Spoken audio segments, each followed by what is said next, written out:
Part 12. Isang malutong na sampal ang damapo sa mukha ni Louie. Natigilan at dahan-daang ibinalik ang tingin kay Zia. Saka lang napansin ang ayos nito sa kama.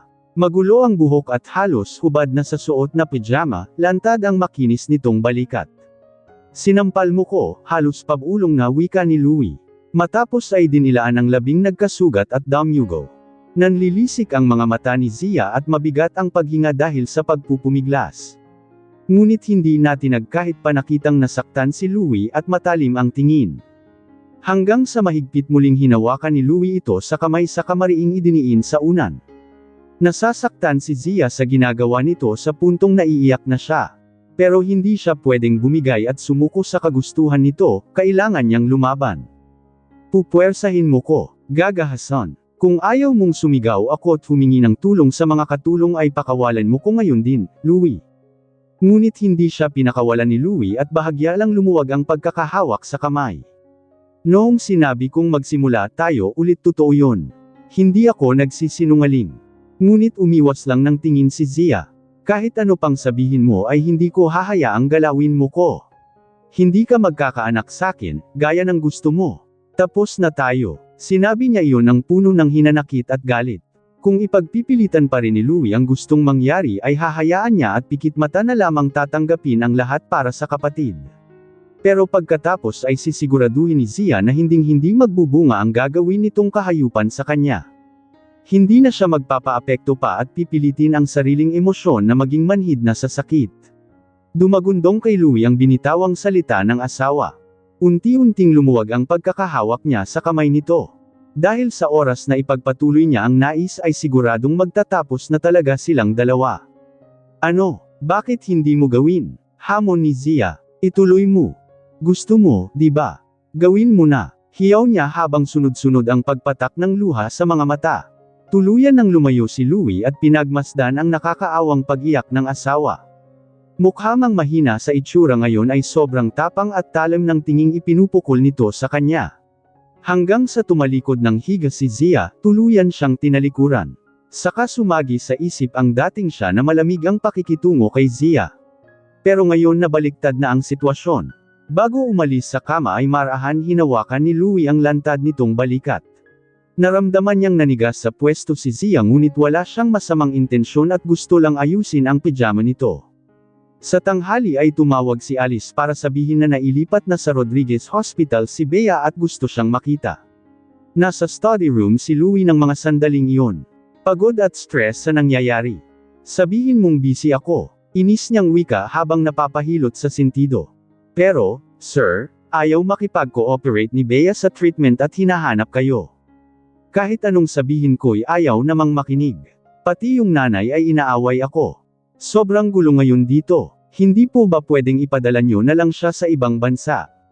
Saad ni Alice na hindi nakatiis. Sapat naman ang sweldo niya bilang secretary pero kung tutuusin ay hindi nakasama sa salary at trabaho ang mag-asikaso ng ibang tao. Umaga hanggang gabi ay pinipest asterisk siya ng pamilya ni Bea at hindi na niya ito matagalan pa dahil may sarili rin siyang buhay. Ni hindi na nga niya naaasikaso ang sariling kasal. Isang malalim na buntong hininga ang pinakawalan ni Louie sa kanapatango. Obligasyon niya si Bea at wala siyang magagawa roon. Hindi niya pwedeng ipasa kay Alice ang lahat. Kaya bumalik siya sa kwarto at nabutang nakahiga si Zia. Ngunit nahuli niya itong gumalaw pagpasok kaya sigurado siyang gising ito. Lumapit siya sa kama saka nagsalita, lalabas ako, pakihanda ng susuotin ko. Ikaw ang gumawa. Simula sa araw na ito ay hindi ko nagagawin lahat ng iutos mo. Wala na rin akong pakialam sa personal mong buhay o kung ano pa mang gawin mo. Hindi mo ko katulong kaya sa iba mo ipagawa. Or, tawagan mo si Secretary Alice, dagdagan mo na lang ang sweldo para sulit lahat ng hirap niya. Kumunot ang noo ni Louie, hindi natuwa sa narinig. Alam mong hindi ko gustong may nangingialam sa gamit ko. Sandaling katahimikan ang namayani sa loob ng kwarto. Maya-maya pa ay muling nagsalita si Zia sa namamaos na boses, wala akong pakialam, tapos na tayo. Hindi mo na ako asawa ngayon. Natahimik si Louie habang nakakuyom ang kamay. Sa binitawang salita ni Zia ay parang sinasabi nitong magkanya-kanya na lang sila. Na kahit kasal at mag-asawa pa rin ay wala na silang pakialamanan sa isa't isa. Hindi na siya aalagaan at aasikasuhin gaya ng isang tunay na asawa. Ngunit sa halip na malungkot o masaktan sa sinabi ni Zia ay napangisi lang siya. Dahil hanggat kasal sila ay hindi ito makakawala sa kanya. Okay, if that's what you want. Pagkatapos ay nagtungo sa cloakroom para magpalit ng damit. Paglabas ay nakatingin pa rin kay Zia na ni minsan ay hindi siya tinapunan ng tingin hanggang sa pag-alis. Nagpunta sa ospital si Louie ngunit hindi naman nagtagal dahil kay Bea na walang tigil sa pag-iyak. Noon pa man ay hindi niya gusto ang nagpupunta sa ospital kaya mas lalo siyang nasi-stress kapag nagtatagal. Napaka-depressing ng atmosphere kahit pa private at maganda ang kwartong napili para rito. Matapos makapagpaalam ay dumiretso sa kotse kahit ayaw pang pumayag ni Bea na umalis siya. Matapos makapag-seatbelt ay binalingan niya ang paper bag sa passenger seat. Ang laman sa loob ay ang sunog na diary at wedding pictures nilang dalawa ni Zia. Dinala niya at ipaparepair dahil baka sakaling may salba pa at bumalik sa dati. Nagmaneho si Louie patungo sa isang shop na ang pangunahing services ay ang mag-restore ng old or damaged photos. Nakausap niya ang may-ari at sinuri ang dala gamit ang magnifying glass. Ilang minuto ang lumipas nang matapos ito at tiningnan siya ng may awkward na ngiti sa labi. Pasensya na, sir, pero mukhang mahirap nang maibalik sa dati ang pictures, ganun din po itong isa. Napahinga ng malalim si Louie habang nakatitig sa diary at wedding pictures. Mahalaga sakin ang mga ito. Baka may magagawa pa kayo. Aniya saka naglabas ng pera. Eksaktong 10,000 na pwede niya pang dagdagan kapag pumayag ito. Kumislap ang mata ng may-ari sa perang inilapag niya sa counter. Matapos ay muling ngumiti, susubukan ko po. Pero, sir, maibalik ko man sa dati itong pictures ay baka hindi na para rito sa diary. Mapalitan man ang papel pero ang mahahalagang bagay na nakasulat ay hindi na po. Sa narinig ay hindi naiwasan ni Louie na malungkot. Na kahit nakabalik na sa kotse ay paulit-ulit naglalaro sa kanyang isipan ang sinabi ng may-ari. Matagal siyang nanatili roon hanggang sa mapansing malapit ng magdilim. Tiningnan ni Louie ang cellphone at napansing may messages at missed calls siyang natanggap mula kay Alice at Bea, pero ni isa ay wala man lang galing kay Zia. Tuluyang napagtanto na wala na talaga siyang halaga para sa asawa. Hindi na siya mahal ni Zia, hindi na siya kailangan pa. Gabing-gabi na nang makauwi ng bahay si Louie. Sumalubong naman ang ilang katulong nagising pa ng mga oras na iyon at nagtanong, "Sir, ipaghahanda po ba namin kayo ng pagkain?" Hinubad ni Louie ang suot na jacket saka sumagot, "Kahit anong light snack." Si Zia, "Tulog na ba?" Maingat namang kinuha ng katulong ang jacket mula sa kanya saka tumugon, "Bumaba lang po saglit para kumain ng hapunan." Pagkatapos ay nagtungo sa theater room para mag-practice saglit tapos bumalik na sa kwarto. Napatango naman si Louie. Pag-alis ng katulong ay saka siya nagtungo sa dining area. Habang naghihintay sa pagkain ay nanigarilyo muna siya sandali. Kumalat ang usok na unti-unting naglalaho sa hangin. Sumagi sa isip ni Louie na dati-rati, sa tuwing uuwi siya ay laging nakaabang si Zia. Pinaghahanda siya ng lutong pagkain at excited makita ang reaksyon niya sa tuwing titikman ang niluto nito. Palaging malawak ang ngiti habang tinitingnan siyang kumain. Dati pang tahimik at walang kabuhay-buhay ang dining area pero dahil sa masiglang aura ni Zia ay unti-unting nagkakabuhay ang paligid. Ngunit ngayon ay tila bumalik ang lahat. Puno ng lungkot ang buong bahay. Dahil sa labis na pag-iisip ay hindi na namalayan ni Louie ang paglapit ng katulong na inakala niyang si Zia. "Sit down, samahan mo kong kumain," utos niya pa. Sandaling katahimikan ang namayani at nang magangat ng tingin si Louie ay nabigla siya nang makitang hindi ang asawa ang nasa tabi, hawak ang pagkain para sa kanya. "Ay ito na po ang pagkain niyo, sir," saad ng katulong sa kanila pag sa table ang pagkain at nagmamadaling umalis. Napapikit si Louie at mabigat na napabuntong hininga. Inaalis ang anumang bumabagabag sa kanyang isipan. Pagkatapos ng pagkain ay umakyat na patungo sa kwarto si Louie. Marahan niyang binuksan ang pinto sa pag-aakalang tulog na ang asawa dahil madilim na ang buong kwarto. Maging sa paglalakad ay nag-iingat din siya. Saglit na nag-alis ng sapatos at tumabi na sa kama. Dahan-daang niyakap patalikod ang asawa. "Louie, gusto mo ba?" Biglang sabi ni Zia. Hindi alam ni Louie na gising pa pala ito sa mga oras na iyon. Maya-maya pa ay bumangon si Zia at inumpisahang alisin ang suot na pijama. Madilim man ang paligid ay naaaninag ni Louie ang lahat dahil sa liwanag na dala ng bilog na buwan. Tuluyang lumantad sa harap niya ang hubad na katawan ni Zia na tanging underwear na lamang ang natitirang saplot. Hindi magpapakaipokrito si Louie at aminadong nanabik sa katawan ng asawa. Gusto niya itong angkinan ngayon mismo ngunit sa mga oras na iyon ay mas gusto niyang maramdaman ang mainit nitong yakap. If you really want to do, eat, bilasan mo at pagod ako. Saka wag mong kalimutang gumamit ng rubber malamig na wika ni Zia. Parang sampal sa pisngi ang binitawan nitong salita. Napatiimbagang si Louie saka bumangon at hindi na napigil ang sumagot, tingin mo ba sakin ay puro kama lang ang hanap? Hindi man kita dahil sa madilim ang paligid ay nasisiguro ni Louie na matalim ang tinging ipinupukol nito ngayon. Hanggang sa biglang hinayla ni Zia ang kumot para takpan ang sariling katawan. Matapos ay nahiga at muling tinalikuran si Louie. Ano pala kung hindi? Puno ng sarkasmong wika ni Zia. Nanlamig sa pwesto si Louie. Tuluyang hindi nakayanin ang malamig na pagtrato ng asawa. Ilang araw ang lumipas ay tuluyang naging bakante ang schedule ni Louie. Gabi-gabi na siyang umuwi at sumasabay kay Zia sa pagkain hanggang sa pagtulog. At kahit sobrang lamig ng pakikitungo nito ay pinagbibigyan naman siya. Nag-isip ng sila twice a week ngunit sa tuwing may nangyayari ay hindi siya minsan tinitingnan ni Zia. Lagi rin itong pinipigilang lumikha ng ingay o mag-response man lang. Para siyang nakikipagsiping sa manikang walang buhay. Kaya sa tuwing nakakaraos ay saka lang niya nararamdaman na hindi siya satisfied. Laging may kulang. Nabalitaan ni Maricar ang nangyayari sa mag-asawa kaya napatawag ito sa anak. At dahil ayaw ni Zia na pag-aalalahanan pa ang ina ay nagsinungaling na lamang siya.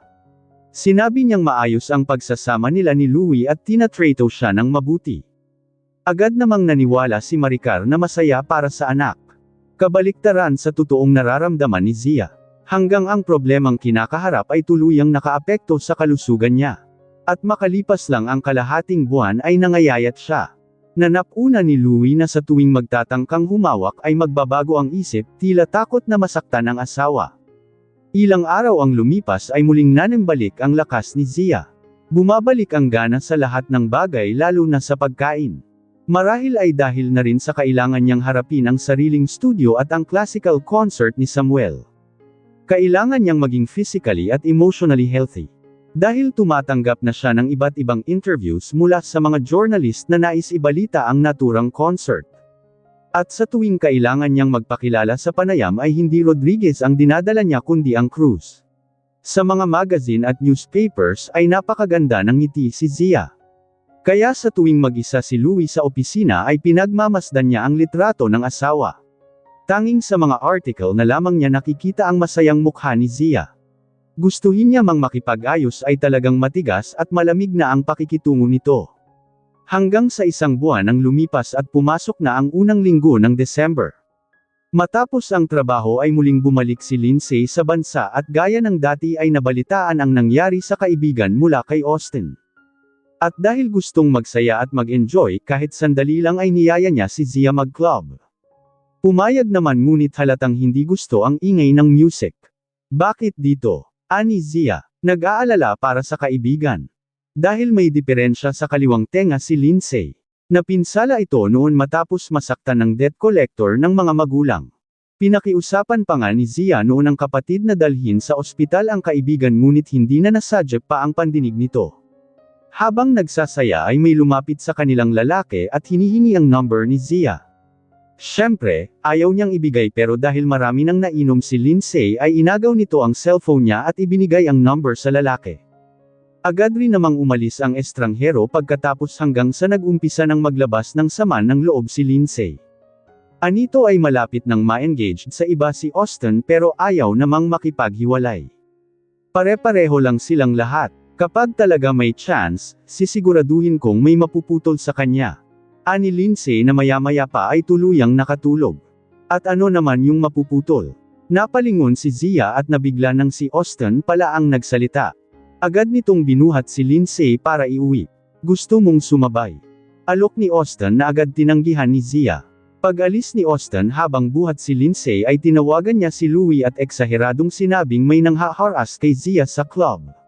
Hindi pa man naimamaneho ang kotse ay samuka na si Lindsay at pagkatapos ay nagsalita, "Ano bang ginagawa mo rito? Baka magalit ang fiancé mo." Ramdam ni Austin ang pagseselos nito na ikinatuwa niya. Kaya sa halip na ihatid sa kondo nito si Lindsay ay dumiretso siya sa hotel. Pasado 11:00 na ng mga oras na iyon at medyo nahihilo na si Zia kaya nagpasya na siyang umalis sa club.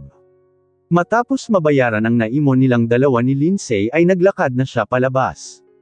Eksaktong kapapasok lang ni Louie sa bar na pinapagpag ang suot na jacket maging ang buhok. Sa palagay ni Zia ay umuulan sa labas at bahagyang basa ang buhok nito. Nang magangat ito ng tingin ay agad nagkasalubong ang kanilang mga mata. Matamang tinitigan ni Louie ang mukha ng asawa habang nanlilisik ang tingin nito. Sunod niyang napuna ang suot na dress ni Zia. Maiksi, kita ang harap at hapit na hapit sa katawan. Nakakaakit mang tingnan pero hindi nagustuhan ni Louie ang nakikita.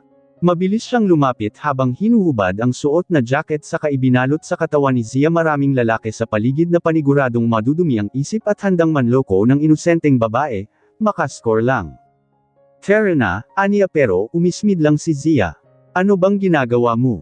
Hindi na ko bata. I'm not a girl in her 20s. Kumunot ang noo ni Louie. "You're only 25 years old." Napangisi naman si Zia nang maalala ang edad.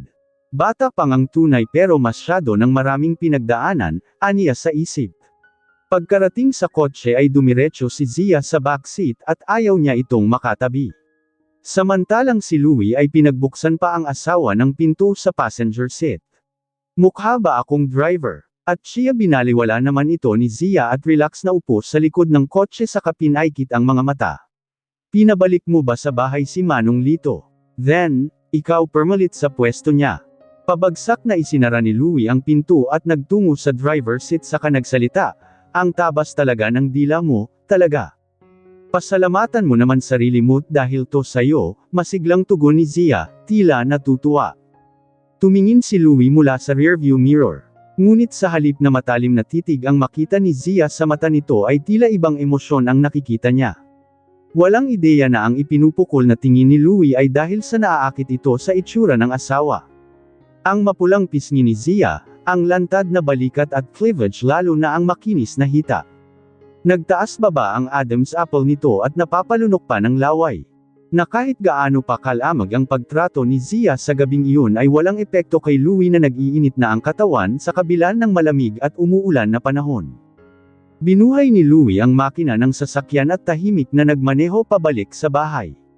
Habang nasa kahabaan ng kalye ay bigla na namang bumuhos ang malakas na ulan kaya nang makarating sa bahay ay sinalubong kaagad sila ng ilang katulong na may dalang payong. Kinuha naman ni Louie ang isa sa kanilapitan si Zia para payungan. Inakbayan niya ito saka sila pumasok sa loob ng bahay. Pagtapak ni Zia sa loob ay tinulak niya agad si Louie sa kamalamig na sinabihang, "Pinayungan mo pa ako kung mababasa rin pala. Mauuna na kung umakyat sa taas at maliligaw pa ko." Pag-akyat sa hagdan ni Zia ay nakasunod pa rin ang tingin ni Louie. Naroon pa rin ang pagnanasa dahil sa suot na damit ng asawa. Kaya nang mabuksan ni Zia ang pinto ay bigla na lamang may humila sa kanya at itinulak siya sa pader. Nagkaroon ng impact pero hindi naman siya nasaktan dahil may nakaharang sa likod ng kanyang ulo. Madilim man at hindi pa nabubuksan ang ilaw ay alam ni Zia kung sino ang humila sa kanya, walang iba kundi si Louie. Dahil naaamoy niya ang pabango nito sa sobrang lapit ng katawan nilang dalawa. Hindi na kailangan ng salita dahil nahulaan na kaagad ni Zia kung anong kailangan nito sa kanya. "Lol, pwedeng mamaya na at gusto ko munang mag-shower." "Ngayon ko gusto, Zia," ani Louie sa mabigat na paghinga. At sa isang iglap ay agad nang inangkin ang labi ng asawa. Hindi na rin nagpumigla si Zia at wala na siyang lakas pa para magprotesta. Hinayaan niya si Louie sa gusto nitong gawin. Ilang sandali pa ay inangat nito ang isa niyang hita at idiniin ang sarili. Ramdam ni Zia sa ibaba ang naninigas nitong umbok na kinukuskus sa hiyas niya. Wala dapat epekto kay Zia ang ginagawa ni Louie ngunit hindi niya maintindihan kung bakit nag-uumpisa ang katawan niyang mag-init. Sa huli ay isinisi niya sa ininom na alak ang init na nararamdaman.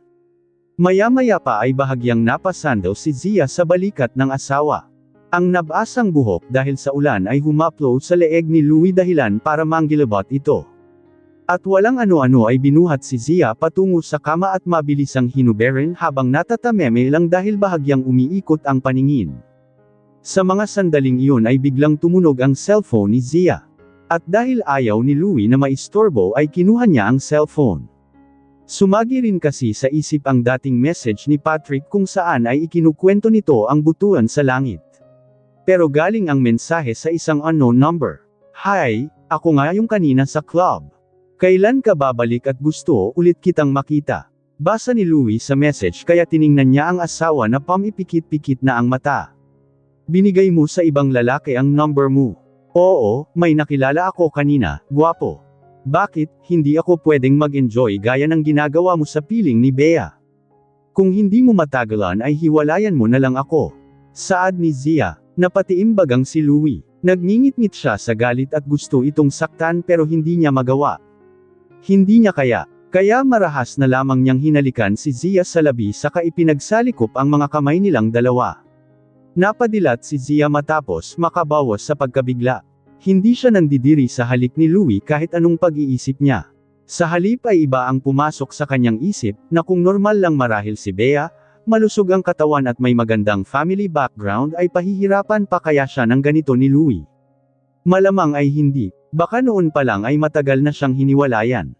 Hanggang sa tuluyan niyang napansin ang side table. Ang wedding picture na sinunog niya ay naroon, naka-frame. At dahil malapit lang siya ay naabot niya ang picture frame. Malungkot niya itong tiningnan. Sa isip-isip ay nag-effort pang maibalik ni Louie ang pictures kahit wala na rin namang silbi.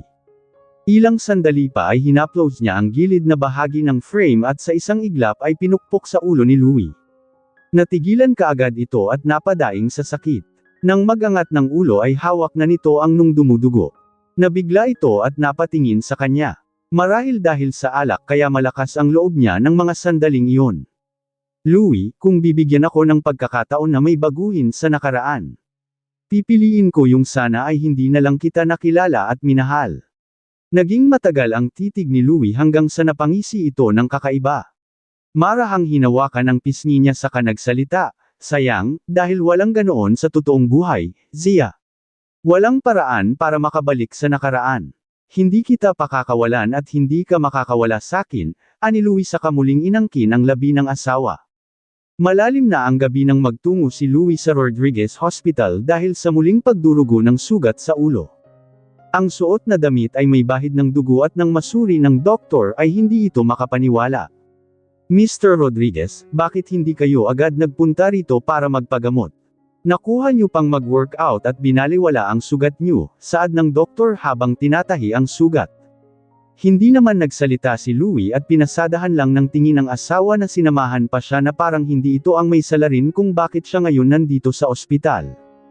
Hindi naman pansin si Zia ang kakaiba nitong tingin dahil abala sa cellphone.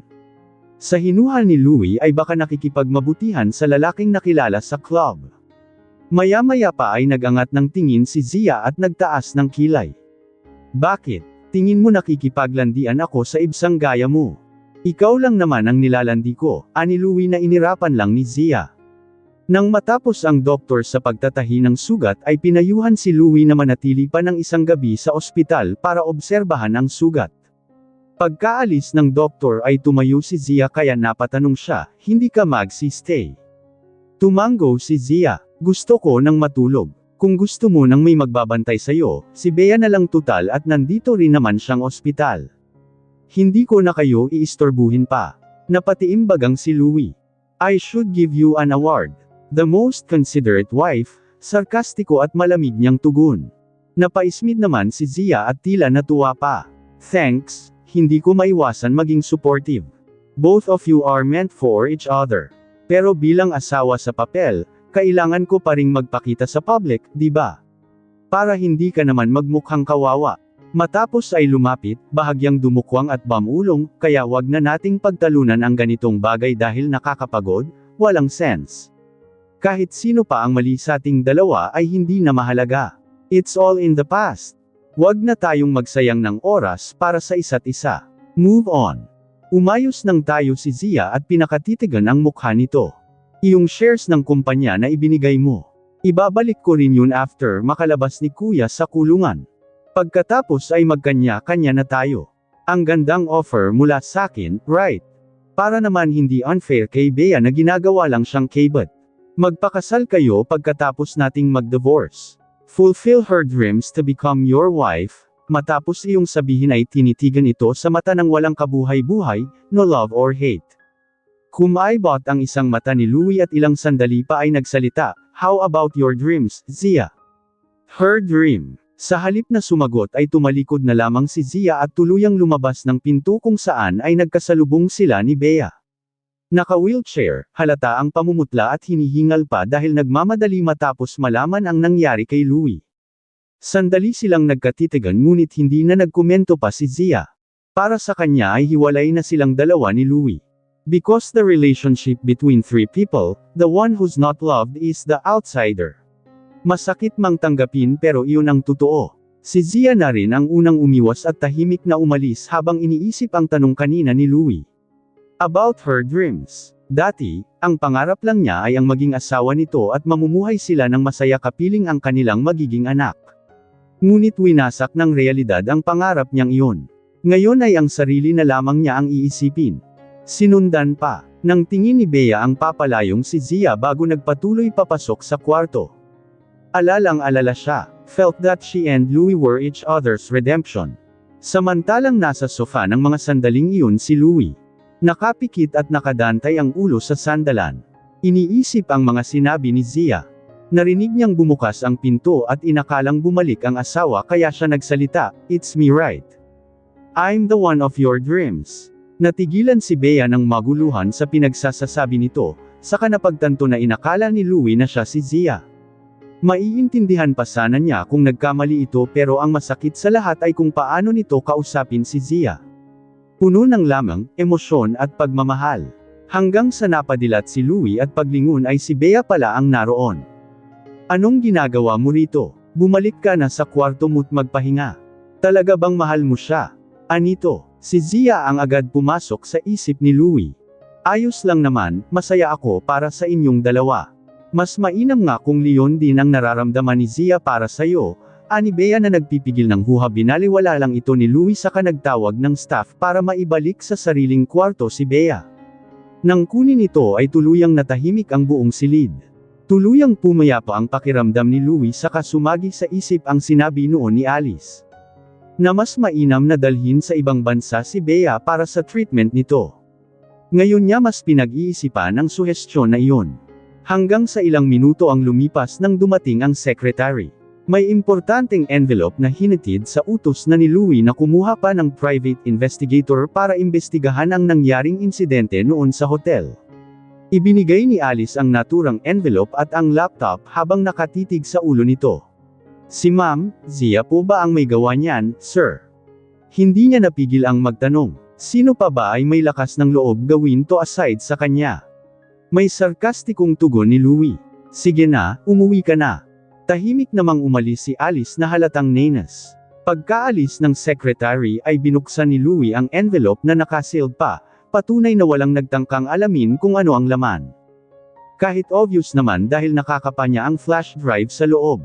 Matapos maset ang laptop at mailagay ang flash drive ay pinanood ni Louie ang video sa koridor ng hotel. Makikitang naglalakad si Zia at huminto sa tapat ng pinto saka pumasok.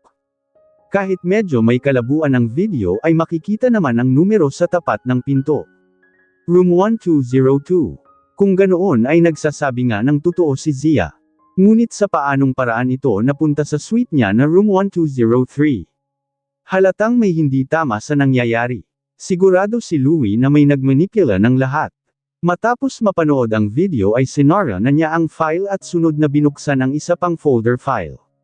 Pictures naman ang naroon na makikitang may kausap ang isang naka-unipormeng lalaki. Sa hinuhal ni Louie ay manager ito ng hotel. Nakatalikod man ang kausap nito ay nasisigurong nakikilala niya ang babae sa picture. Walang iba kundi ang kanyang ina na si Lucia. Sa loob ng maraming taon ay kinamuhian niya si Zia na wala naman talagang ginawang masama at nagsasabi lang ng totoo. He tormented her, used as a cheap woman and neglect her unconditional love. Namutla siya nang mapagtanto ang lahat. Ngayon ay huli na ang lahat. Hindi na niya maibabalik ang mga masasakit na salita at pahirap na ipinaranas kay Zia. Inosente ang asawa sa umpisa pa lamang. She should have a perfect happy life kung hindi sila nagpakasal. Saka lang niya napagtanto na kung nakilala lang niya sa ibang paraan si Zia ay baka nagustuhan na niya ito mali. Sigurado siyang mamahalin niya si Zia. Ilang katok sa pinto ang nagpabalik kay Louie sa kasalukuyan. Maya-maya pa ay pumasok ang hindi inaasahang bisita, ngunit pinakagusto niyang harapin ngayong gabi. Ang ina, si Lucia. Kahit gabing-gabi na ay samadya talaga ito sa ospital matapos mabalitaan ang nangyari sa anak. Sa hinuha ni Louie ay hindi ito nag-aalala sa kanya, bagkus ay gusto lamang ipangalandakan sa ibang tao ang ayos at poster. Mamahaling damit, alahas at branded bag. Naka-on pa rin ang laptop ng mga sandaling iyon at makikita ang picture. Kaya nang sumilip si Lucia para tingnan kung ano ang pinapanood ng anak ay bahagya siyang nabigla. Ilang bis siyang napalunok ng laway sa kasinabihan ng kasamang assistant na maghintay sa labas. Pagkaalis ay mabilis na nilock ni Lucia ang pinto. Matapos ay humarap kay Louie na parang walang nangyari, naroon pa rin ang pagiging sophisticada kahit nakakaramdam na ng kaba. Muling lumapit si Lucia at naupo sa katabing sofa saka kinausap ang anak, nabalitaan ko ang nangyari. Paano nagawa sa iyo to ni Zia? Hindi ko akalaing nabaliw na ng tuluyan ang asawa mo para saktan ka ng ganito, nakakadismaya. Hindi ko mapapalampas ang ginawa niya to sayo. Kahit madilim na ang tinging ipinupukol ni Louie ay nagpatuloy pa rin si Lucia sa pagsasalita, hindi ko akalaing pinaiimbestiga mo pala ang nangyari noon. Ano naman ngayon kung nalaman mo na ang katotohanan? Sasabihin mo ba kay Zia, kasi nagi-guilty ka? Napatiimbagang si Louie at iniharap sa ina ang laptop para makita nito ang ginawang pagkakamali noon. Kahit anong gawin mo ay wala nang magbabago, Louie. Ang dapat mong gawin ay pagsabihan siya sa ginawa niyang mali sa'yo. Parte na siya ng pamilya Rodriguez at nakakahiya sa iba kapag nalaman ang nangyaring insidente. Dinudungisan niya ang reputasyon ng pamilya natin. Tumitig si Louie at nang makitang wala man lang pagsisisi sa nagawang pagkakamali ang ina ay malamig niyang sinabi sino ba ang nagdala sa kanya sa pamilyang to? Hindi ba ikaw? Dahil natakot kang baka pakasalan ko si Bea kaya gumawa ka ng paraan para makasal kami ni Zia. Bakit, anong nagawa niyang mali? Sa halip na mag-guilty ay napaismid lang si Lucia. Nothing, gusto ko lang siya para sa pamilya natin. Maganda ang family background, her mother was an artist. May kapatid na matalino and hardworking saka si Arturo na mahusay sa business, sayang nga lang at tinamaan ng malas ang buo nilang pamilya, casual na sagot ni Lucia. Kumuyam ang kamay ni Louie. Nanginginig siya sa galit. You forgot that she was only 21 years old that time. Nag-iba ang ekspresyon ni Lucia at malambing na ngumiti sa anak. But Louie, alam nating pareho kung ilang taon lang siya ng mga panahong yun. Bakit hindi ka nagpigil at kinontrol ang sarili? Kasi, gusto mo rin. Dahil na ibibigay niya yung satisfaction na hinahanap mo, right? You set her up. Us. Biglang taas ng boses ni Louie. Anak, mag-isip ka nga ng mabuti. Nang mga panahon na bagong kasal pa lang kayo. Di ba ay gabi-gabi kang umuwi para sa kanya? Ilang beses mong sinabi sa'kin na wala kang nararamdaman para kay Zia pero gustong-gusto mo namang may nangyayari sa inyong dalawa. Nang mga sandaling iyon ay mabigat na ang paghinga ni Louie dahil sa emosyon. Aren't you afraid na bumalik sa'yo lahat ng ginawa mong mali? Nakockerman ka, Imi. Nagbaba ng tingin si Lucia at mapait na napangiti. Meeting your dad was my biggest karma. Naroon pa rin ang ngiti sa labi ngunit ang mga mata ay halata ang lungkot. Sandaling katahimikan ang namayani sa mag-ina hanggang sa napagpasyahan ni Lucia na tuluyan ng umalis. Paglabas nito sa kwarto ay bumuhos ang malakas na ulan. Nagsilbing musika ang patak ng ulan sa tahimik na kwarto. Ilang sandali pa ay kinuha ni Louie ang cellphone at pinagmasdan ang kuha kay Zia sa screen.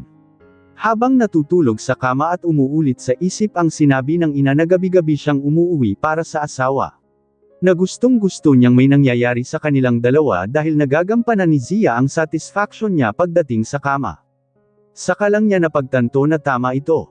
Na kahit kinamumuhian niya noon si Zia at naaakit naman siya sa katawan nito. Na kahit mali ang ginawa ng ina ay siya naman itong nagpahirap sa asawa at hindi ito. Siya ang may kasalanan kung bakit nagdurusa si Zia. Maulan pa rin ng mga oras na iyon nang dumating ang sasakyang minamaneho ni Louie. Pumarada siya sa tapat ng bahay ngunit hindi gaya ng nakagawian ay walang sumalubong sa kanyang katulong. Hindi na rin siya nagtaka at alas 4 na iyon ng madaling araw, tapos biglaan pa ang kanyang pag-uwi dahil sa gusto niyang makita si Zia. Habang nasa kotse ay tiningalan niya ang kwarto sa taas, madilim at patay ang ilaw. Saka siya lumabas at patakbong pumasok sa loob ng bahay. Dumiretso si Louie sa kwarto sandaling nagpatuyo ng katawan at nagpalit sa kahumiga sa kama. Tinabihan ang asawa, marahang niyakap habang bumubulong ng mga salitang ni minsan ay hindi niya naisip na sasabihin. Humingi siya ng sorry sa lahat ng pagkakamaling ginawa kahit pa hindi na nito malalaman. Na kung mabibigyan siya ng pagkakataon na may baguhin sa nakaraan, iyon ay mamahalin niya ito gaya ng pagmamahal nito sa kanya.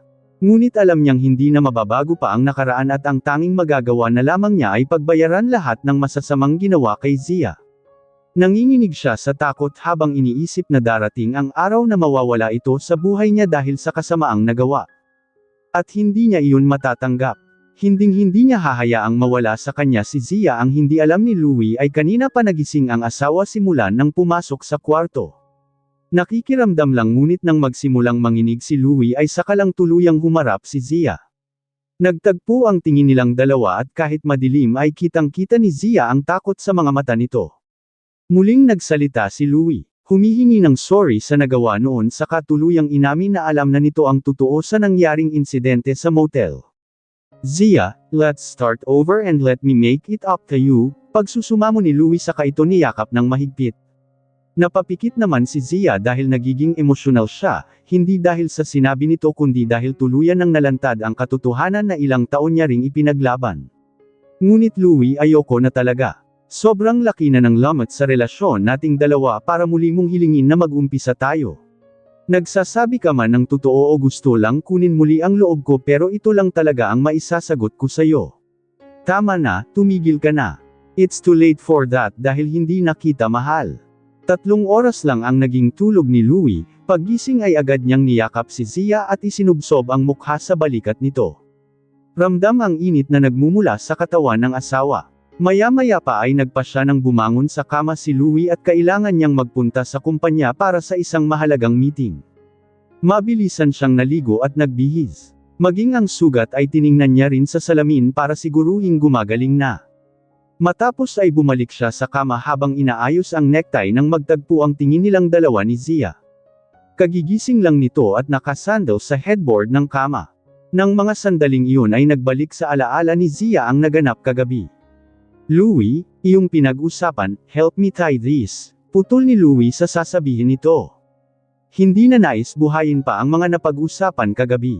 Ang gusto na lamang mangyari ay ang may salba pa ang pagsasama nilang dalawa. Napabuntong hininga naman si Zia saka lumapit para tulungan si Louie sa necktie nito. Magkalapit ang mga mukha nilang dalawa at nararamdaman ni Zia ang hininga nitong tumatama sa mukha niya. Magkaganoon man ay hindi siya nagpaapekto kahit na nakatitig sa kanya ng husto si Louie. Pagkatapos maayos ang kurbata ay muling nagsalita si Zia para pag-usapan ang nangyari kagabi. Ngunit gaya ng ginawa nito kanina ay muling pinutol ni Louie ang sasabihin niya sa pamamagitan ng biglang kabig sa kanyang bewang saka mabilis na hinalikan sa labi. Iyong halik na manunuot talaga sa kalamnan. Para kay Louie, kung ayaw pa talaga ni Zia ay hindi niya ito pipilitin at maghihintay na lamang. Matapos ang pinagsaluhang halik ay hinaplos niya ang pisngi nito habang marahang inilalapit ang katawan ni Zia sa kanya.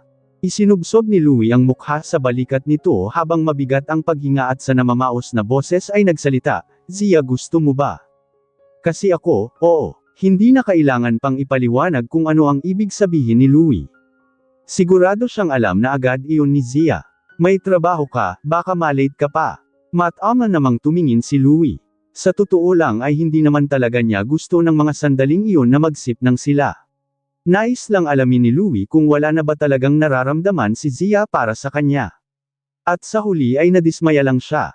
Masyadong kalmado si Zia, walang kakaba-kaba at hindi rin namumula ang pisngi. Halatang baliwala lang ang pinagsaluhan nilang halik. Nagpasya na lamang siyang umalis na at magtungo sa kumpanya. Ilang sandali pa, matapos makaalis ni Louie ay bumalik sa kama si Zia. Nahiga at pinakatitigan ng matagal ang kisame, pinipigilan ang luha sa mata na pam-attack ngunit bigo siya. Ano nang sunod niyang gagawin? Nang dahil sa nangyari sa motel ay nawala sa kanya ang pagkakataong enjoyin ang buhay. Buong akala ay ligaya ang hatid ng pagpapakasal kay Louie pero hindi pala. Nagdusa siya ng 4 na taon sa piling nito. Kaya ano pang silbi na muli silang magsimula kung maaalala lang niya ang lahat ng hindi magandang dinanas. Pasado 3:00 ng hapon ay lumabas si Zia ng mag-isa. Minaneho niya ang sariling kotse na minsanan lang niyang gamitin. Makikipagkita siya kay Lindsay sa isang coffee shop na medyo may kalayuan sa tinutuluyan nitong kondo. Dahil nag-aalala siya para sa kaibigan. Naunang dumating si Lindsay sa lugar at pinanood si Zia na i-park nang maingat ang sasakyan. Ilang sandali pa ay pumasok na ito sa shop at agad siyang sinamahan sa table. Bakit ikaw ang nagdadrive? Ani Lindsay. Naupo naman si Zia at tipid na ngumiti sa kaibigan. Gusto ko lang mag-drive, kailangan kong masanay. Nang sabihin iyon ni Zia ay isa lang ang pumasok sa isip ni Lindsay. Don't tell me ay pinaplano mong makipag-divorce. Di ba't nagbago na si Louie, para na siyang asong sumusunod-sunod sa'yo? Hindi naman nais pag-usapan ni Zia ang sariling problema at sa halip ay nagtanong, ikaw. Kamusta kayo ni Austin? Anong plano mo ngayon? Sunod-sunod niyang tanong. Nagbagong bigla ang ekspresyon ni Lindsay, halatang nailang, pinaglaruan pa nga ang buhok sa kabahagyang iniwasan ang tanong, syempre, wala. Hindi naman kami seryoso sa isa't isa. Hindi nagkomento si Zia dahil kilala niya ang kaibigan. Hindi ito marunong maglihim. Hanggang sa tuluyan na ngang umamin si Lindsay, pinatanggal niya yung mga upcoming projects ko. Ano nang gagawin ko nito? Mamumulubi na ko sa susunod, wala pa naman akong naipon. Reklamo niya, dahil siya at si Austin ay may pinirmahang kontrata na isponsoran siya sa mga modeling projects. Napatitig naman si Zia, gaya ng sinabi ay kilala niya ang kaibigan. Mukha man itong hindi apektado sa relasyong meron kay Austin ay nasisiguro niyang may nararamdaman ito para sa binata. Kaya inabot niya ang kamay nito at naglabas ng tseke mula sa handbag na nagkakahalaga ng 20 million. Nabigla si Lindsay nang makita ang halaga sa tseke. Alam niyang hindi basta-basta makakakuha si Zia ng ganoon kalaking halaga mula sa pera ni Louie kaya duda niya ay mula pa ito sa bahay na naibenta. Kaya paano niya ito matatanggap? No, hindi talaga. Ngunit mahigpit ang hawak ni Zia sa kamay ng kaibigan. I will support you. May pera na ako ngayon kaya hiwalayan mo na si Austin. Tumira ka sa ibang lugar or abroad, ayos lang. Magsimula ka ulit. Nanuyot ang lalamunan ni Lindsay saka nagangat ng tingin sa kaibigan. Tulad pa rin ng dati si Zia, mabait at maaalalahanin. At kahit hindi man aminin ay nagustuhan niya na rin si Austin na dati ay hindi naman niya pinapansin. Alam niyang attracted lang ang binata sa kanya nang minsang may nangyari sa kanilang dalawa. Bukod roon ay tutol ang pamilya ni Austin sa kanya, kaya nga ipinapares ito sa ibang babaeng mula sa mayaman at respetadong pamilya. Kaya anong laban niya? Oo, matapang siya pero wala siyang sapat na lakas para umalis. Kapag sinunod niya ang nais ni Zia, paano na ito? Na naghihirap din sa problema. Kahit busy at maraming tao sa coffee shop ay hindi na napigilan pa ni Lindsay na maiyak. Agad namang tumayo si Zia para yakapin ang kaibigan. Huwag ka nang umiyak. Tanggapin mo lang ang ibinibigay ko at kahit ano pa maging desisyon mo'y susuportahan ko. Ganoon lang sila ng ilang minuto hanggang sa napagpasyahan na nilang umalis.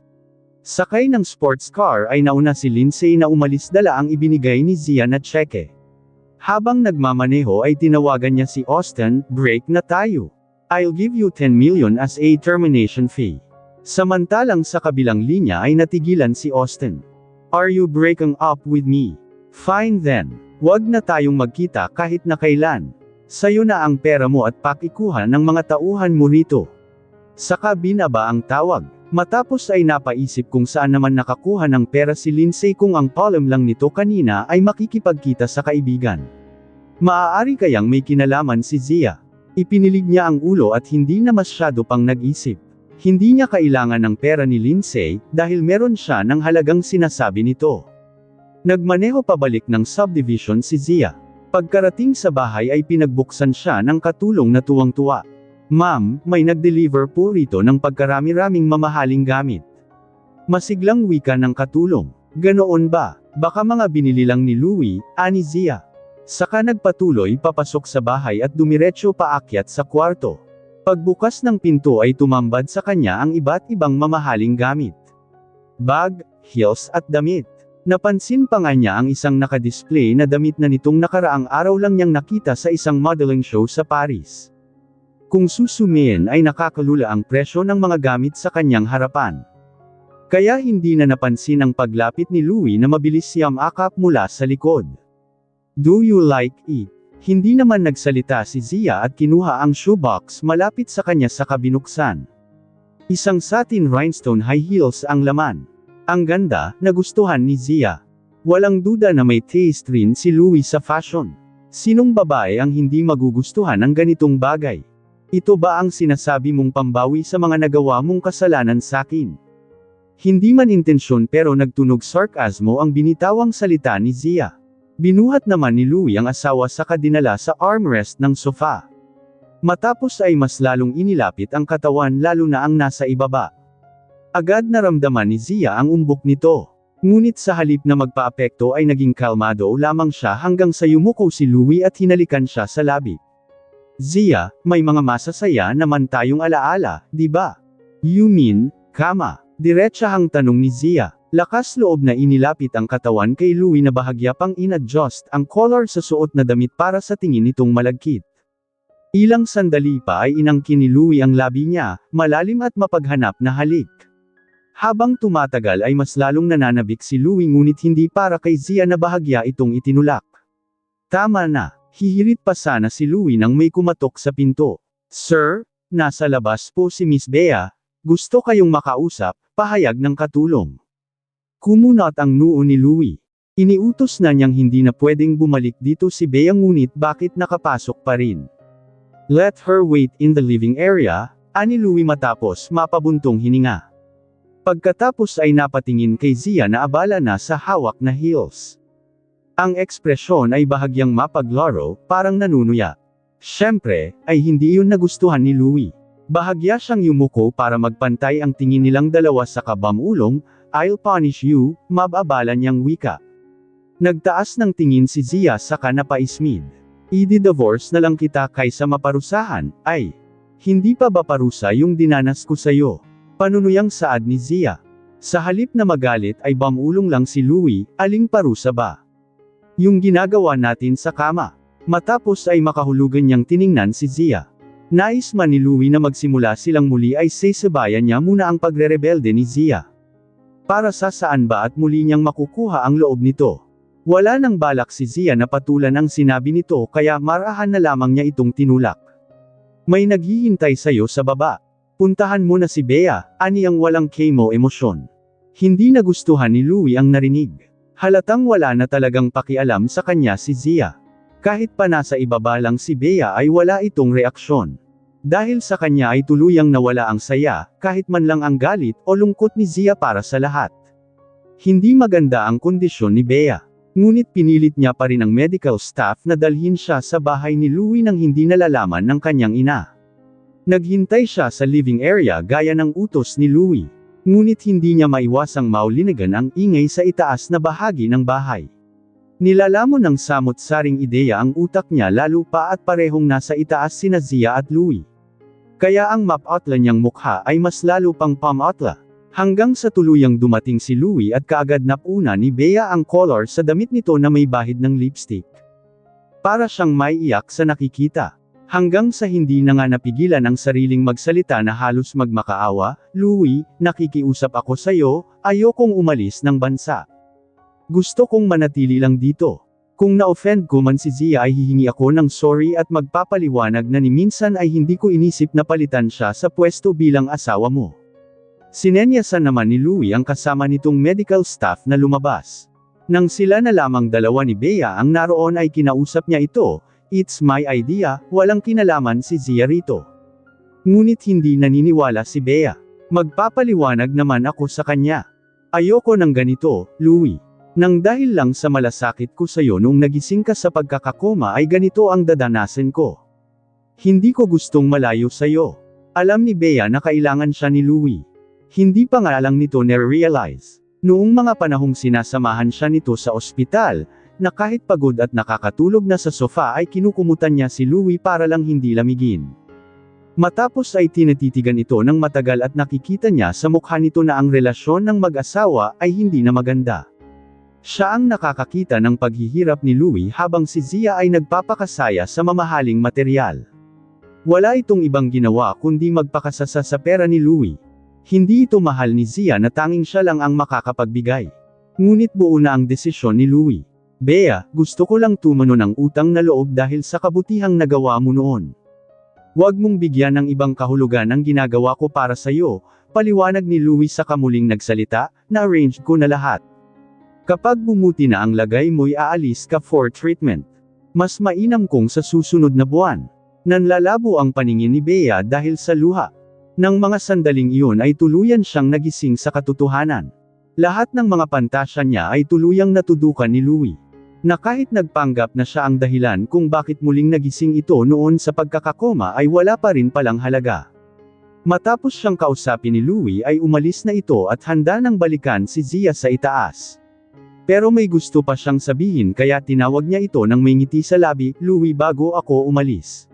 Pwede ba tayong magkaroon ng pictures na kasama ka? Iyong gaya sa mga pictorial, bilang souvenir man lang, request niya pa. Pinag-isipan naman ni Louie ang kahilingan nito sa katumango. Sasabihan ko na lang si Alice para siya na umasikaso.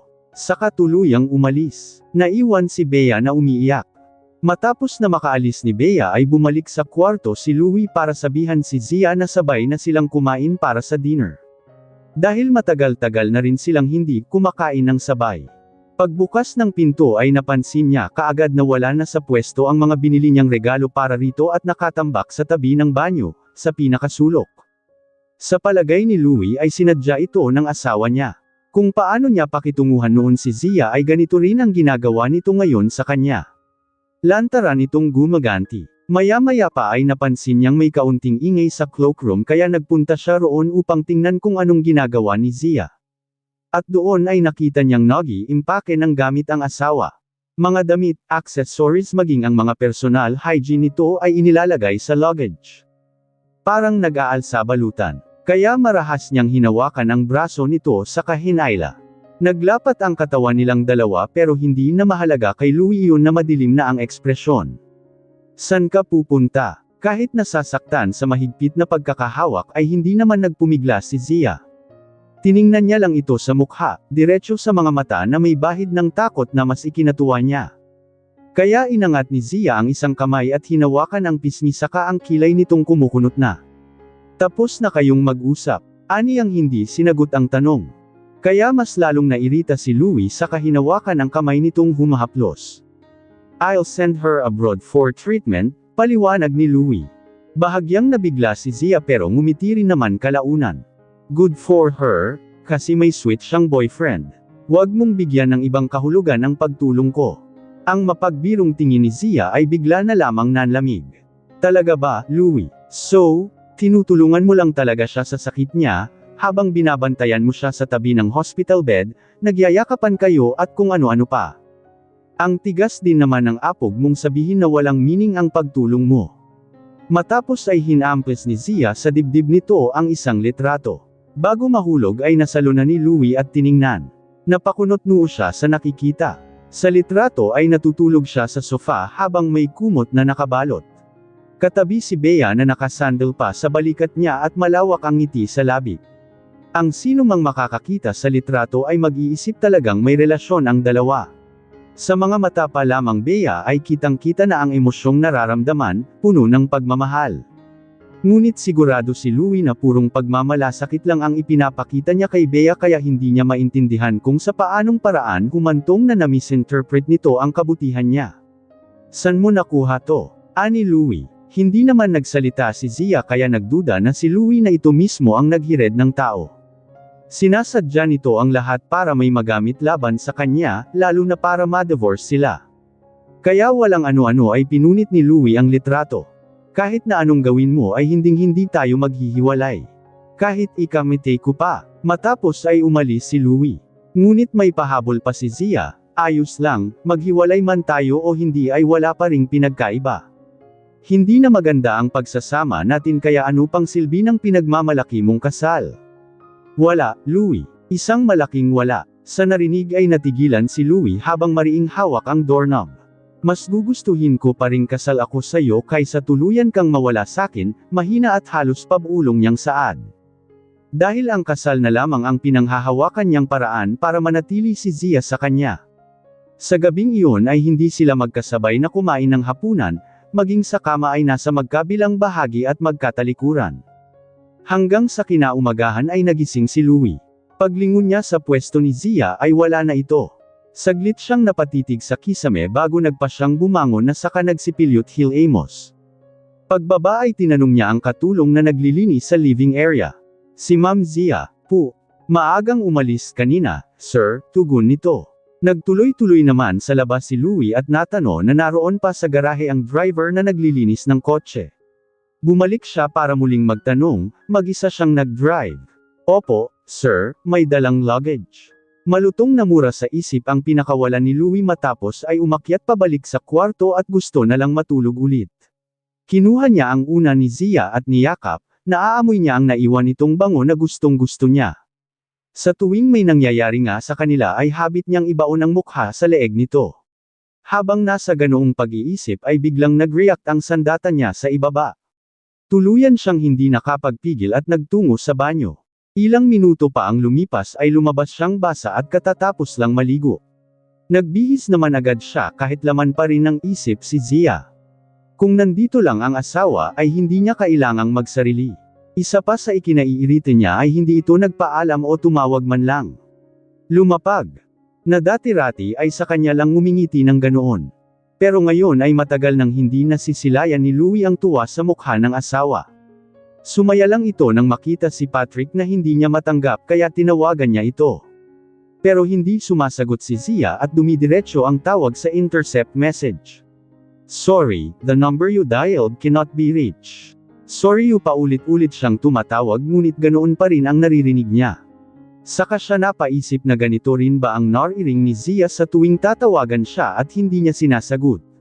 Hanggang sa tuluyan na siyang sumuko at kinuha ang telepono sa tabi para tawagan si Alice na nasa labas ng opisina, ipag-book mo ko ng tiket ngayon at pupunta ako sa Cebu. Ang eroplano na sinakyan ni Zia sa Cebu bandang tanghali. Dahil nakiusap si Joshua na tulungan sila tungkol sa problema ng venue, may importante itong ginagawa kaya siya ang pinakiusapan. At nagpunta naman doon si Zia para makipag-usap sa taong in charge. Matapos ay dumiretso na siya sa hotel para mag-check-in.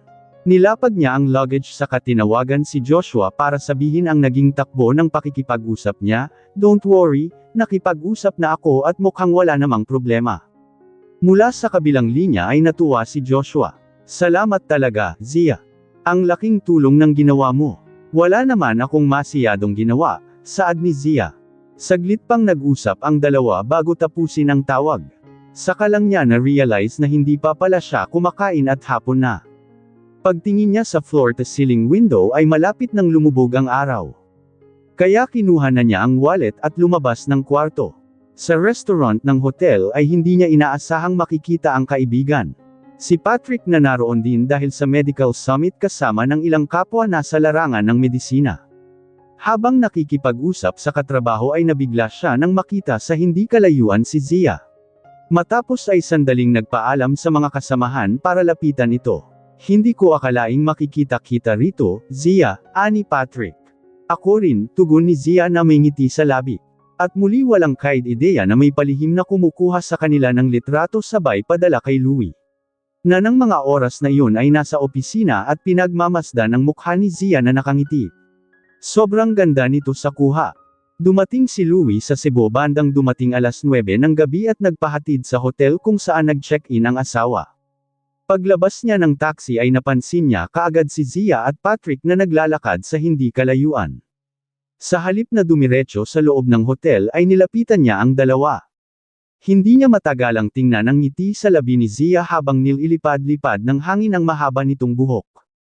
Na kahit nasa malapit na siya ay nakafocus pa rin ito kay Patrick at saka lang siya napansin ng halos nasa tapat na. Ang tuwa sa mukha ni Zia ay nawala nang makita ito. Tiningnan ni Louie ang oras sa suot na relo. Pinadala sa kanya ang litrato ng hapon, anong oras na at magkasama pa rin ang dalawa hanggang ngayon. Anong pinaggagawa ng mga ito, nagdi-date? Duke Patrick, what a coincidence. Tama naman, di ba? Kaysa pinagplanuhan. Ani Louie. Hindi naman nag-react si Patrick at paimple lang ngumiti. Nagkataon man o hindi, saka nagkibit balikat. Parehong may kakaibang kahulugan ang sinabi ng dalawang lalaki. Hanggang sa ibaling ni Louie ang tingin sa asawa. Tara, samahan mo, ko, hindi pa ko kumakain. Hindi na niya hinintay na magsalita si Zia at basta na lamang hinawakan ang kamay nito saka hinarap si Patrick. Saka na lang tayo mag-usap, masyado nang malalim ang gabi. Matapos ay marahan ng hinayla si Zia patungo sa hotel ngunit may pahabol pa si Patrick, don't let her cry.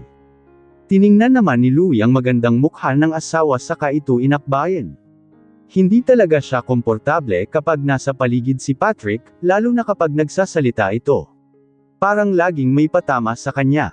Nang makalayo-layo na ay nagsalita si Zia, don't act like you're here to catch us cheating. Aksidente lang kaming nagkita kanina, aniya kahit hindi niya gustong magpaliwanag. San ang room mo? Mag-check-in ka sa iba, Louie. Nagsukatan ng tingin ang dalawa hanggang si Zia na ang kusang sumuko. Bumalik siya sa kwarto niya habang nakasunod si Louie. Pagbukas ni Zia ng pinto ay bigla na lamang siyang hinayla nito at isinandal.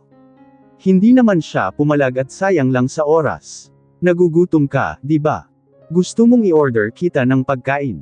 Hindi gumalaw si Louie, ilang sandali pa ay bamulong, gusto mo ba siya, kahit kaunti lang. Biglang bamigat ang atmosphere, hanggang sa hindi na nakatiis si Louie at inangkin ang labi ng asawa. Agad niyang nalasahan ang alak sa labi ni Zia. Uminom ka kasama siya. Sa halip na sumagot ay napansin ni Zia ang pagliwanag ng cellphone sa bulsa ni Louie kaya kinuha niya ito. At dahil alam niya naman ang password ay nabuksan niya at nakita ang pictures nilang dalawa ni Patrick na nasa restaurant.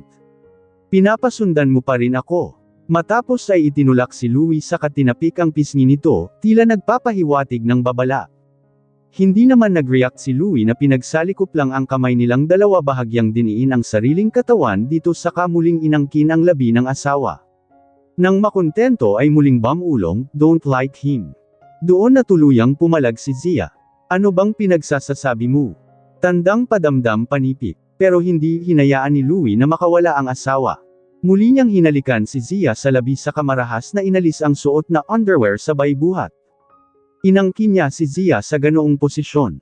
Walang babala na ipinasok niya ang sandata sa hiyas nito matapos sandaling himasin. Tuluyang nakalimot, nagpadala sa emosyon at naging marahas. Kaya nang matapos at ibinaba si Zia ay nanginginig ang pareho nitong tuhod. Nahihiya at namumuhi sa naganap. Napakahayop talaga ni Louie. Kung gaano kamo ang itsura nito ay kabaliktaran sa tunay na ugali. Nasaan na ang sinabi nitong magbabago at gustong magsimula silang muli kung pambababoy lang din naman pala ang gagawin sa kanya. Dahil kung gusto talagang magbago ni Louie, ay hindi nito gagawin sa kanya ang nangyari kanina. At sa mismong pinto pa. Libog lang ang emosyong meron si Louie para sa kanya. Iyon lang at wala nang iba. Ang totoo ay abala talaga si Louie sa kumpanya at meron inaasikasong malaking proyekto na kinakailangan niyang harapin ng personal. Pero dahil hindi niya matiis ang asawa na masayang kasama si Patrick ay lumipad siya pa Cebu, para sundan ito. At nakipag-meeting na lamang sa video kahit 10 oras na ng gabi dahil hindi niya pwedeng baliwalain ang trabaho. May isa pa nga rin siyang meeting sa mga senior management ng kumpanya. Hating gabi na siya nang matapos at paglingon kay Zia ay natutulog na ito sa kama. Kahit pagod ay naligo muna siya bago tumabi sa asawa. Niyakap niya si Zia at agad na nagising pa ito dahil sa paraan ng paghinga. Hindi na rin naman niya ito inistorbo dahil pagod na rin siya at gusto ng magpahinga. Bago tuluyang makatulog ay bamulong muna siya, "Good night, Zia, my wife." Matapos ay pumikit na. Ilang sandali pa ay nag-aagaw na ang diwa at antok niyang ngunit tila nolinigan pa niyang nagsalita si Zia. It's too late. Kinaumagahan ay maagang nagising si Louie. habang si Zia ay nakasandal sa headboard ng kama at nagtagpo ang tingin nilang dalawa. Nais pa nga sanang yakapin ni Louie at halikan. Umiwas ng tingin si Zia saka nagsalita, "Louie, wag mo na ulit tong gagawin. Ang basta-bastang sumusulpot. Soon, magtotour kami sa iba't ibang bansa. Kaya hindi ka pwedeng sumunod ng sumunod dahil may trabaho kang dapat gawin. Kaya pwede ba, wag mo, kung bibigyan ng stress." Agad na dismaya si Louie sa narinig at hindi na nagkomento. Bumangon na lang siya sa kama at nagpunta sa banyo para maligo at magpalit ng damit. Babangon na rin dapat si Zia nang tumunog ang cellphone. Tawag iyon mula sa taong inutusan niyang umalam kung sino ang nakabili ng bahay nila. "Ma'am, napag-alaman ko pong isa sa pinakamayamang negosyante ang nakabili ng bahay," ulat pa nito. "Nakausap ko ang hardinero nitong hapon at iyon ang ikinwento sakin. Pero wag po kayong mag-alala at magtatanong ulit ako saka ko ibabalita sa inyo kaagad." Natuwa naman si Zia sa balita. Matapos magpasalamat sa kausap ay tinapos na niya ang tawag. Saktong kalalabas lang ni Louie sa banyo at pareho pa silang nagkatitigang dalawa. Ang tagal nagkatitigan ng dalawa hanggang sa magtanong si Louie, "Masaya ka ata ngayon?" Siyang tunay dahil sobrang lawak ng ngiti ni Zia na kulang na lamang ay umabot hanggang tenga. Pero dahil hindi maganda ang relasyon nilang dalawa ni Louie ay hindi niya maikwento kung ano ang nagpapasaya sa kanya ngayon. "May stock na kasi ulit yung gusto kong bilhin, dahilan na lamang niya." Naisip naman ni Louie na mamahaling bagay ang gusto nito kaya nagtanong siya, "Ano yung gusto mo at ako nang baalang bumili para sayo?" Hindi naman nagsalita si Zia at nilampasan lang ito habang nakayapak at halos patalbog kung maglakad patungo sa mini cloakroom ng kwarto. Sumunod si Louie. "Lagi mo nalang hawak yang phone mo. May itinatago ka bang ayaw mong malaman ko? May ini-entertain kang ibang lalaki?" Sa cloakroom ay pumipili si Zia ng susuotang damit. Kahit nakaka-offend ang sinabi nito ay hindi siya naapektuhan. "Anong tinatago? Sa tingin mo may time pa ko para sa ganyang bagay? Sobrang busy ko ngayon, Louie. Kaya wag mo saking ipasa ang gawain mo. Kung ayaw mong maniwala ay tanungin mo na lang, yang tauhan mong sumusunod sakin." Nakumbinsi naman si Louie habang nakasandal sa hamba ng cloakroom. "Wala nga kaming ganong relasyon. Hindi ko siya ginalaw o kung ano pang iniisip mo." Napangisi lang si Zia saka pinili ang damit na susuotan. Fit and flare dress na maiksi ang palda, saka stockings. Maganda man ang legs ay mas komportable si Zia na itago ito. Mainit sa labas, tapos magsusuot ka ng stockings. Puna ni Louie na bagamat nagustuhan ang susuotan ng asawa ay nagtaas naman siya ng kilay sa stockings. Binaliwala at nilagpasan lang ito ni Zia na nagtungo sa banyo. "So, ano palang gusto mo, yung expose ang legs ko sa mga mata ng tao?" Kumunat ang noo ni Louie na sumunod pa rin. "Try mo kayang magpantalon." Nagtaas ng kilay si Zia saka ito pinagsarhan ng pinto para maligo pero sinagot pa rin ang tanong, "Dress and pants?" "Louie, hindi lahat ng tao ay kayang eyeball ang ganong style sa damit. Kaysa pakialaman mo ang susuotan ko'y atupadyan mo na lang ang trabaho mo o di kaya ay ang case ni kuya. Para kapag nakalabas na siya, hihiwalayan mo na ko." Bulong ni Louie na hindi na nito narinig dahil sa lagaslas ng tubig mula sa shower. Ilang minuto ang lumipas ay nakapag-ayos na si Zia at nagtungo sa theater. Sumunod pa rin si Louie kahit ilang beses nang sinabihan na bumalik. Pagdating ay nilapitan ng person in charge para bumati at agad napuna si Louie. "Kasama niyo po, Ma'am Zia." "Sorry po talaga, sir. Kasalanan kong lahat." Ibinaba na ni Louie ang tawag at napatingin kay Zia na may hawak na cellphone. Nakita ang screenshot post ni Bea na wala naman siyang pakialam pero ang pinakanasaktan si Zia ay kung saan kuha ang naturang post. Sa mismong garden ng bahay nila. Kung saan ay pinakamahalagang lugar para sa magulang niya, lalo na sa yumaong ina.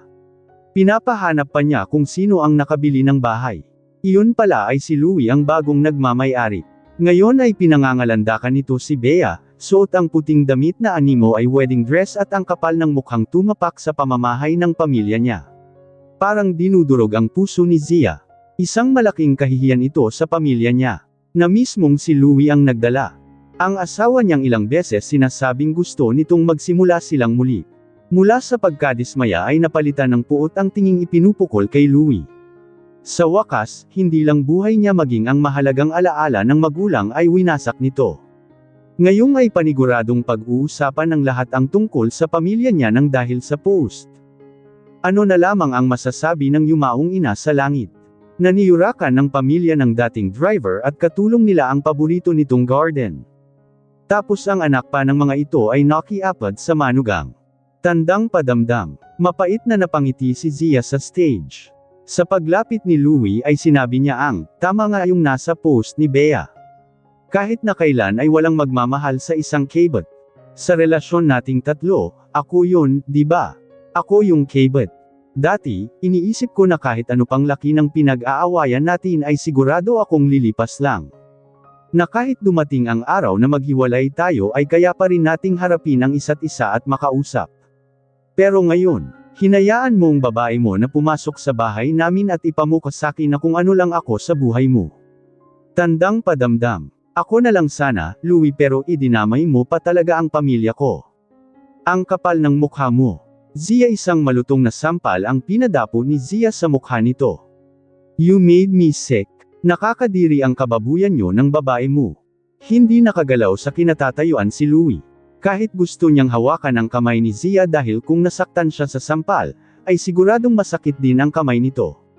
Let me explain, saad ni Louie. Ang lakas ng kabog ng dibdib ni Zia dahil sa galit sa kalang naalala kung nasaan siya ngayon. Ang mga staff and crew na naroon ay tahimik at pinapanood ang tuluyan niyang pagsabog sa galit.